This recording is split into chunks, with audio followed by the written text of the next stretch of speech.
오늘의 주요 뉴스입니다. 어제 하루 코로나19 신규 확진 환자가 38명이 추가돼 국내 누적 환자는 11,541명으로 늘었습니다. 지역 발생자가 36명인데 인천 등 수도권 교외 감염 확산에 따른 영향입니다. 사망자는 1명이 추가돼 누적 사망자는 272명으로 늘었습니다. 유흥주점과 노래방 등 코로나19 전파 우려가 큰 고위험시설 8개 업종에 대해 오늘 저녁부터 2주간 운영 자제 권고가 내려집니다. 불가피하게 운영하는 경우엔 방역수칙을 반드시 지켜야 하고 위반하면 이용자에게도 벌금이 부과됩니다. 한미 정상이 어젯밤 전화통화를 하고 올해 9월 미국에서 열릴 주요 7개국 G7 정상회의 등에 대한 의견을 나누었습니다. 문 대통령은 미국의 G7 초청 의사에 대해 포스트 코로나의 이정표가 될 것이라며 한국의 역할을 다하겠다고 환영했습니다. 코로나19 여파로 올해 1분기 경제 성장률이 마이너스 1.3%를 기록했고 지난달 소비자 물가도 8개월 만에 마이너스로 돌아섰습니다.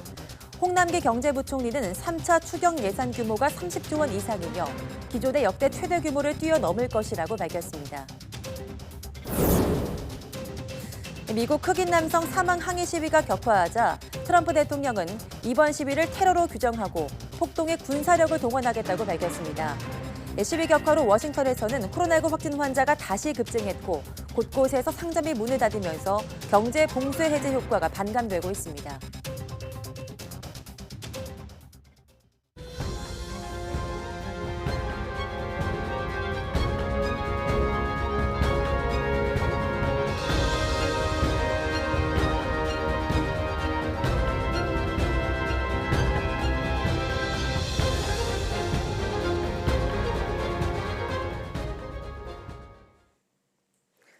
여러분 안녕하십니까? 6월 2일 사이언스 투데이입니다. 네, 어제 하루 늘어난 코로나19 감염 환자 38명은 수도권에 집중됐습니다. 중앙방역대책본부는 오늘 0시 기준 국내 확진자는 11,541명, 사망자는 1명 늘어난 272명이라고 밝혔습니다. 교외 관련 확진 등의 영향으로 지역 발생만 36명이 늘었습니다. 이런 지역 감염 환자는 서울 13명, 경기 15명, 인천 8명으로 수도권에 집중됐습니다. 국내 입국자 검역에서는 1명이 확진되는 등 신규 해외 유입은 2명으로 확인됐습니다. 완치 환자는 24명 늘어서 격리 해제 누적은 1,446명이 됐습니다. 네, 헌팅포차와 노래방 등 밀집도 밀폐도가 높은 8개 고위험시설은 오늘 오후 6시부터 운영을 자제해야 합니다.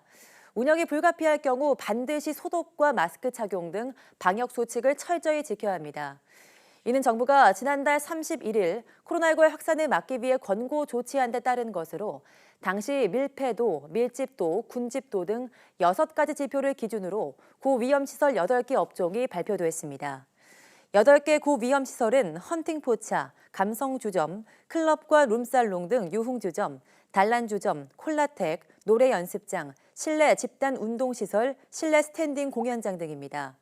이들 시설의 운영이 불가피할 경우 사업주와 이용자는 방역 수칙을 철저히 지켜야 하는데 위반 시 이용자도 300만 원 이하의 벌금을 물 수 있고 사업자는 영업 중지를 뜻하는 집합 금지 조처가 내려집니다. 학원을 매개로 한 강사와 학생 감염이 잇따르면서 교육부와 지자체 학원 집중 단속이 시작됐습니다. 네, 이번 단속으로 방역 수칙을 지키지 않는 학원이 적발되면 문을 닫아야 합니다. 정현우 기자가 취재했습니다. 오후 3시 서울 목동 학원가. 막 수업을 시작한 대형 학원에 교육청 관계자들이 들어섭니다. 층마다 돌아다니며 하루 2번 소독은 했는지, 방역 관리자는 지정했는지, 방역 수칙 준수 여부를 확인합니다. 여기 서울시도 예방수칙 정확도 관련해서 확인 좀 할게. 대장 좀. 학원에 대한 현장 합동 점검이 시작된 겁니다. 이곳 목동 학원가를 비롯해 양천구에 있는 학원은 1000여 곳, 학생 수만 22만 명에 달합니다. 이렇게 많은 학생이 오가는 만큼 감염의 불씨가 어디서 살아날지 알 수 없습니다. 누나가 확진받은 고등학교 2학년 학생이 다니던 목동의 학원 여러 군데가 문을 닫았고 여의도 연세나로 학원은 강사가 확진된 데 이어 수업을 들은 중학생 2명과 학생의 어머니까지 추가 감염됐습니다. 지난달까지 학원 관계자나 학생들이 감염된 사례는 모두 71건에 달합니다. 연세너를 학원 관련해서 확진자 발생에 따라서 우리 기관에서는 신속하게 그 요청을 폐쇄했고요. 방문자에 대해서 전수조사와 함께 코로나 검사하도록 안내를 해드렸고요. 학업에서 뒤처질까 자녀를 학원에 보내는 학부모들도 마음 한편엔 불안이 가득합니다. 여러 명이 같은 학원에 이제 모여 있으니까 항상 이제 걱정이 되기는 돼요. 고학년이어서 당장 입시 문제도 또 급하기 때문에 학원에서 이제 방역이나 관리 철저히 해주신다는 거를 믿고 일단은 이제 보내고 있기는 합니다. 보내고는 있는데 사실 불안한 거는 불안한 것 같아요. 사실 더 심각해지거나 아니면 주변에 확진자가 딱 나오면 계속 보낼 생각은 없기는 하죠.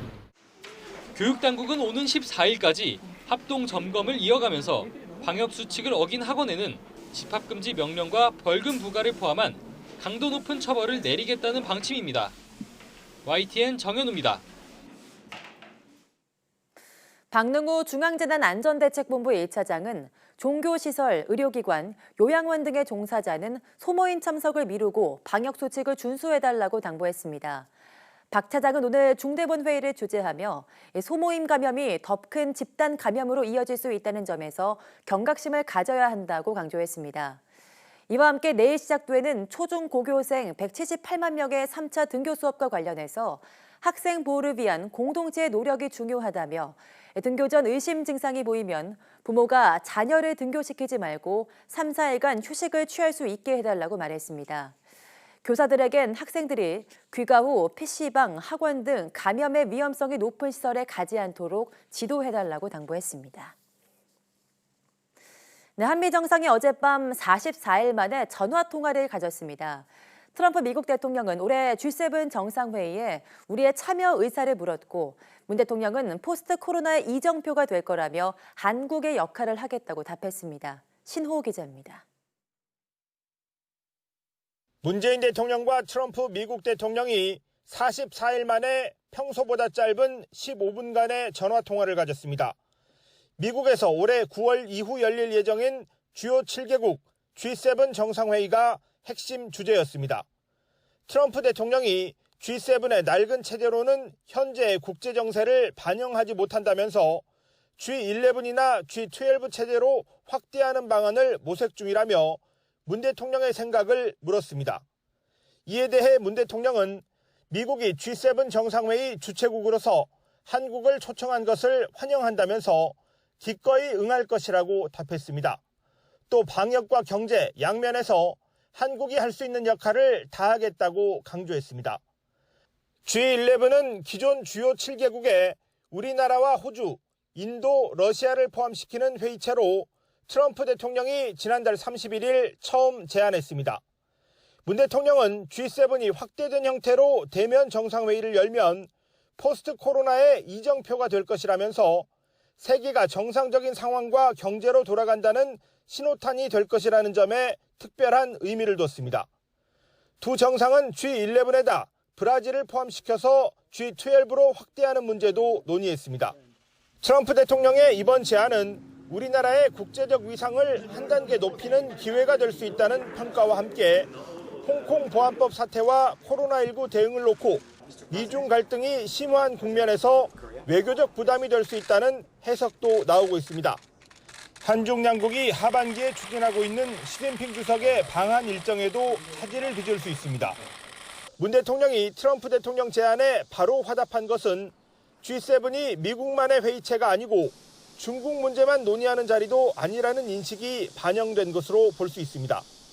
이번 한미 정상통화에서는 남북관계를 포함한 한반도 문제나 방위비 분담금 협상과 관련된 양 정상의 언급이 있었는지는 공개되지 않았습니다. YTN 신호입니다. 소비자 물가 상승률이 8개월 만에 마이너스를 기록했습니다. 통계청이 소비자 물가 동향을 보면 2015년을 100으로 기준 삼은 소비자 물가 지수가 지난달 104.71로 집계돼 지난해 같은 달보다 0.3% 하락했습니다. 이는 지난해 9월 소비자 물가지수가 0.4% 하락해 사상 처음 마이너스를 기록한 이후 8개월 만에 다시 마이너스로 집계된 겁니다. 통계청은 국제유가 하락에 따른 석유류 가격 급락과 교육 분야 정책 지원으로 공공서비스 가격이 하락한 점이 소비자 물가 하락에 큰 영향을 미쳤다고 설명했습니다. 그러면서 이번 마이너스 물가가 일시적인 저물가 현상이라며 디플레이션 가능성에는 선을 그었습니다. 코로나19 사태 여파로 올해 1분기 경제 성장률이 지난해 4분기에 비해 1.3% 감소한 것으로 잠정 집계됐습니다. 지난 4월 발표된 속보치 마이너스 1.4%보다 0.1%포인트 상향 조정됐습니다. 한국은행에 따르면 1분기 실질 국내 총생산은 전분기 대비 1.3% 줄었습니다. 잠정 성장률도 2008년 4분기 마이너스 3.3% 이후 11년 3개월 만에 가장 낮은 겁니다.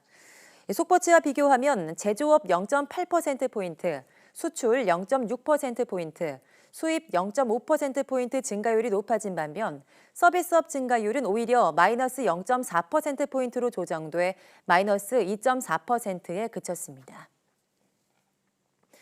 홍남기 부총리 겸 기획재정부 장관은 3차 추가 경정 예산의 규모는 30조 원 이상이며 기존 역대 최대 규모의 추경을 뛰어넘을 것이라고 밝혔습니다. 홍 부총리는 오늘 한 방송에 출연해서 정부가 추진하는 3차 추경의 규모를 두고 이같이 말했습니다. 또 정부가 고용보험 확대 기본 방침도 내놓았는데 올해 연말까지 고용보험 사각지대를 해소하기 위한 고용보험 로드맵을 발표한다고 덧붙였습니다. 또 현재 고용보험 제도는 사업장 중심이라 영세 자영업자의 경우 고용주가 누구인지, 소득은 어떻게 파악할지, 보험료와 급여는 어느 정도인지를 파악해 제도를 설계해야 한다며 이런 고민을 통해 로드맵을 발표할 것이라고 언급했습니다. 네, 국내 연구진이 각종 바이러스는 물론 신변종 바이러스 감염 여부까지 쉽고 빠르게 판독할 수 있는 신기술을 개발했습니다. 이 기술은 특히 공항이나 학교 같은 공공장소에서 쉽고 빠르게 감염병을 찾아낼 수 있어서 효과적인 방역 대책을 세우는 데 도움을 줄 것으로 기대됩니다. 이정우 기자입니다.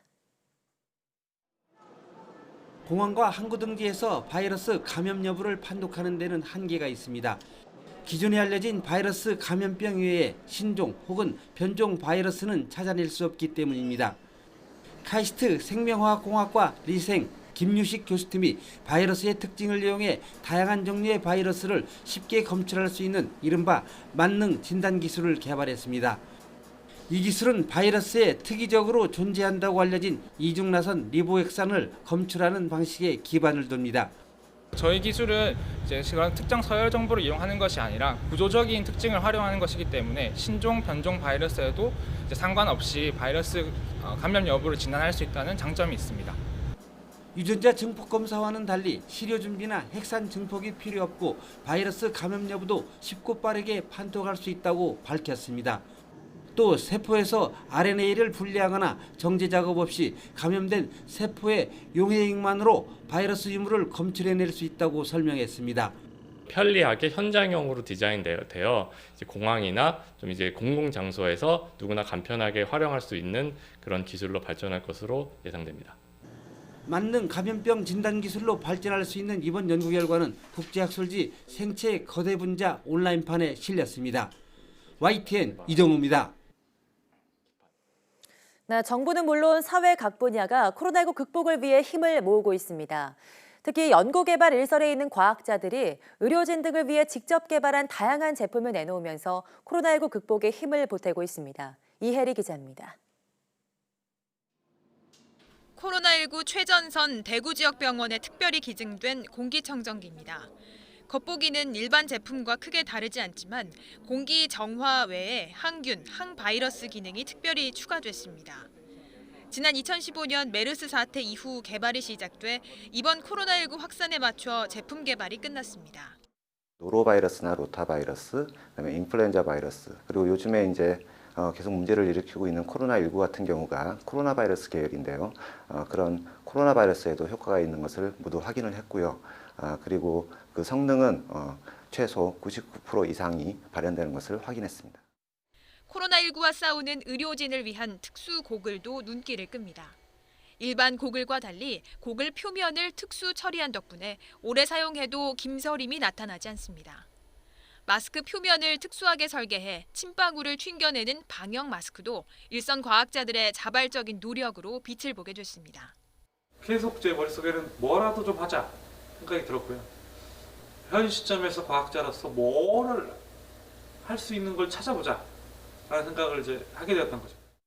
코로나19와 관련한 국내외 논문 8천여 건을 손쉽게 검색할 수 있는 인프라와 등교 연기로 인한 교육 공백을 막기 위한 화상회의 플랫폼 구축, 또 마스크 대란을 잠재운 앱 개발 등도 모두 현장 과학자들의 손을 거쳤습니다.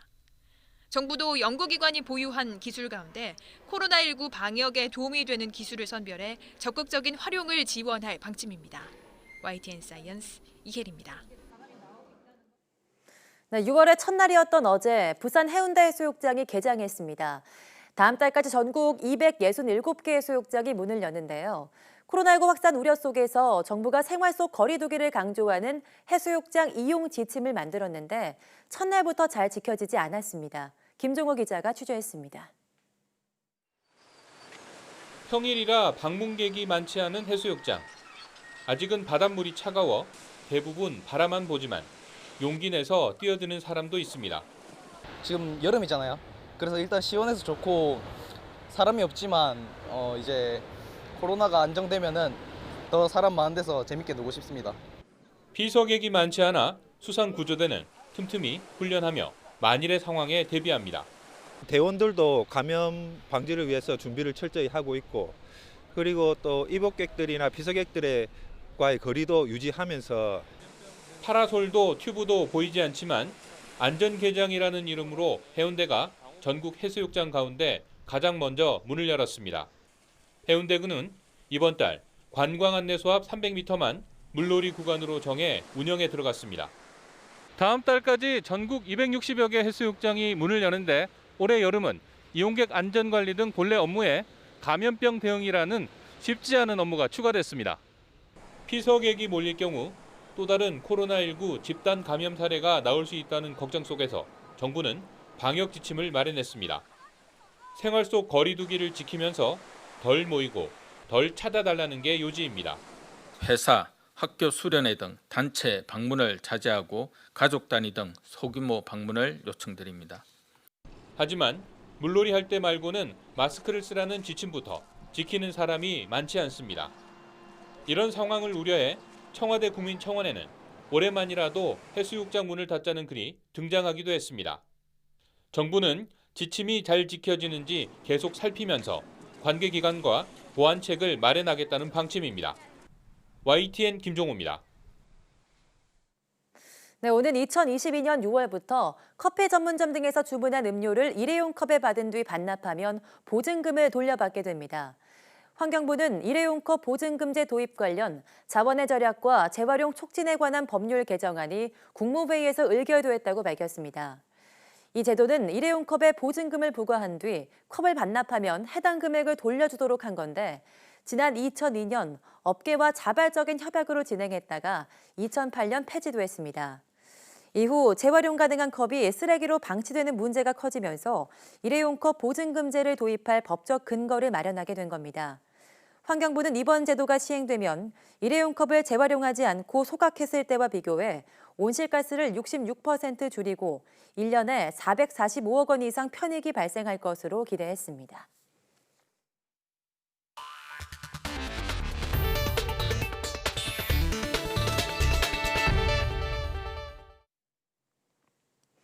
네, 트럼프 미국 대통령이 경찰의 가혹 행위로 흑인 남성이 숨지면서 촉발된 시위와 관련해 군을 동원해 진압할 수 있다고 엄포를 놨습니다. 수도 워싱턴 DC를 포함해 야간 통행 금지령을 발령한 도시가 10,000곳 이상으로 늘었지만 통행 금지 이후에도 시위는 이어졌습니다. 워싱턴 강태혁 특파원의 보도입니다. 트럼프 대통령이 긴급 기자회견을 열었습니다. 모든 가용한 연방 자산과 군대를 폭동과 약탈을 멈추는 데 동원할 것이라고 밝혔습니다. 많은 주가 자신의 지역을 보호하는 데 실패했다며 군대를 배치해서 문제를 신속히 해결할 것이라고 강조했습니다. If a city or state refuses to take the actions that are necessary to defend the life and property of their residents, then I will deploy the United States military and quickly solve the problem for them. 워싱턴 DC의 시위 장소가 된 백악관 정문 앞의 라파에트 광장에도 방위군이 등장했습니다. 이곳에서 불과 수백 미터 거리에 백악관이 있습니다. 트럼프 대통령의 총격 운운하는 트윗글로 촉발된 시위가 매일 이곳에서 열리고 있습니다. 결국 야간 통행 금지령이 내려졌습니다. 워싱턴 DC 시장은 이틀 동안 한시적으로 저녁 7시 이후에 통행 금지령을 내린 겁니다. 통행 금지 이후에도 시위는 이어졌지만 경찰이 적극적으로 체포하거나 해산시키지는 않았습니다. He wants to help nobody. He's hiding right now in his house to avoid the issue, to avoid taking responsibility that 사건이 난 미니애폴리스에서 시작된 통행 금지령은 이렇듯 미국 전역으로 확대돼 40곳을 넘어섰습니다. 시위 현장 주변의 상점과 건물들은 유리창을 합판으로 덧대는 등 대비에 나섰습니다. 여기에 대형마트, 타깃 등 약탈이 된 상점들은 아예 일시 폐쇄에 들어갔습니다. 미국 언론들은 코로나19로 2달여 동안의 봉쇄에서 벗어난 미국이 시위로 다시 봉쇄에 들어가는 상황에 직면했다고 우려하고 있습니다. 워싱턴에서 YTN 강태욱입니다. 미국 수도 워싱턴 DC가 흑인 사망에 항의하는 시위가 곳곳에서 진행된 가운데 코로나19가 다시 급증했습니다. CNN 방송에 따르면 워싱턴 DC 보건부는 현지 시간 1일 성명에서 코로나19가 다시 급증하고 있다고 밝혔습니다. 시 보건부는 봉쇄 완화를 위한 1단계 재개 프로그램 시행 이후 발병 급증이 확인된 만큼 2단계 조치로 가기 위해선 지역사회에서 14일간 감소세가 나타나야 한다고 설명했습니다. 이에 따라 사업장과 공공장소에 대한 추가 재개라는 2단계 완화 조치가 미뤄지게 됐다고 CNN은 전했습니다. 워싱턴 DC를 포함한 미 전역은 봉쇄령 완화 시기와 맞물려 발생한 흑인 사망 규탄 대규모 시위로 코로나19 발병이 더욱 늘어날 것이란 우려가 제기되고 있습니다. 네, 한때 유럽에서 가장 심각한 코로나19 피해를 입은 이탈리아가 콜로세움과 바티칸 박물관의 문을 석 달 만에 다시 열었습니다. 코로나19 확산세가 줄어들면서 봉쇄 조치를 완화한 결과인데요. 관광업을 되살리기 위한 지중해 주변 국가들의 발걸음이 빨라지고 있습니다. 이동환 기자입니다. 코로나19로 석 달 동안 문을 닫았던 이탈리아 로마의 콜로세움이 문을 다시 열었습니다. 해마다 750만 명이 찾는 관광 명소에 다시 관광객의 발길이 이어졌습니다. Si riapre un simbolo della città di Roma e un simbolo dell'Italia. È un segno, a mio avviso, di speranza di ricominciare anche bene. 하지만 코로나19 발생 전과는 다른 모습입니다. 사전 예약을 해야 입장이 가능하고 입구에서 체온 검사와 함께 반드시 마스크를 써야 합니다. 하루 출입 가능한 관람객 수도 제한했습니다. 같은 시각 바티칸 박물관의 6중한 청동문이 열리자 마스크를 쓰고 기다리던 관람객들이 입장합니다. 3개월의 봉쇄를 끝내고 역사의 숨결을 현장에서 직접 느낄 수 있다는 것은 관람객들에게 특별한 경험을 선사했습니다. Oggi è un giorno di festa, è un giorno di gioia e il significato che questa riapertura è un segno di speranza, è una bellissima speranza di ritornare a una normalità che 이탈리아 정부는 국내 총생산의 13%를 차지하는 관광업을 되살리기 위해 자국민의 여행 규제를 해제하고 유럽인들의 경우 격리 기간 없이 입국을 허용할 계획입니다. 여름 관광 특수를 기대하는 그리스 또한 15일부터 한국과 중국, 독일 등 29개국의 관광객에게 격리 없는 입국을 허용한 데 이어 미국, 영국, 이탈리아 등 위험지역 관광객도 입국은 허용하되 1, 2주간의 의무 격리를 시행할 방침입니다. 지난 4월 국제 관광객이 한 명도 없었던 스페인은 다음 달 외국 관광객에게 국경을 개방할 예정입니다. YTN 이동원입니다.